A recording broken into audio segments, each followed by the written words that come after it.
ये जो सब चल रहा है ड्रामा, ये चाइना और अमेरिका के बीच में ड्रामा चल रहा है।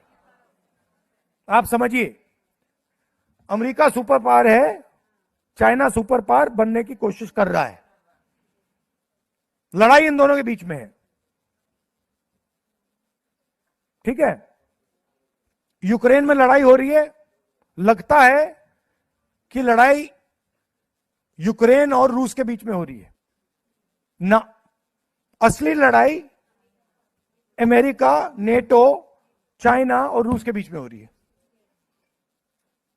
आपको लग रहा है कि ईरान में लड़ाई हो रही है, असली लड़ाई अमेरिका, चाइना, रूस, इजराइल के बीच में हो रही है।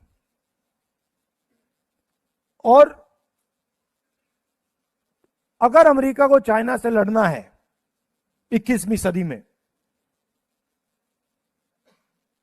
तो उनके लिए सबसे जरूरी चीज क्या है? दूसरा क्वेश्चन, हाँ, डेटा।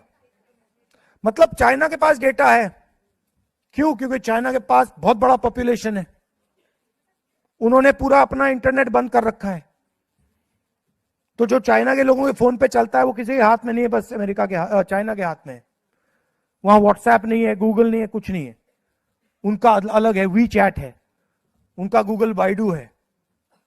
तो उनका डेटा तो उनके पास है, और सबसे बड़ा डेटा चाइना के पास है। दूसरा नंबर किसके पास है? इंडिया के पास। क्यों? क्योंकि हमारी आबादी बहुत बड़ी है। ये सब आप मैसेजेस जो भेजते हो, व्हाट्सएप चलाते हो, इंस्टाग्राम चलाते हो, गूगल सर्च करते हो, ये आजकल हथियार है, डेटा हथियार है। अगर ईरान में लड़ाई हो रही है, डेटा की लड़ाई हो रही है। उनके राष्ट्रपति ने मैसेज भेजा, पता लग गया, यही हुआ है।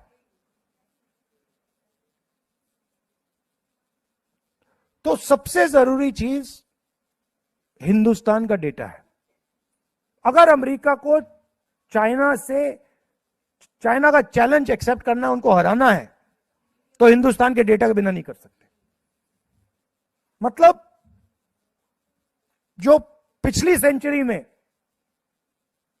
तेल सबसे जरूरी हुआ करता था, सऊदी अरेबिया के पास तेल था, कुवैत के पास तेल था, रूस के पास तेल था, आज सबसे जरूरी चीज डेटा है। और नरेंद्र मोदी ने हिंदुस्तान का पूरा डेटा अमेरिका को पकड़ा दिया, फ्री में, ऐसे मुफ्त में। मतलब आपकी जो पूंजी है, आपका जो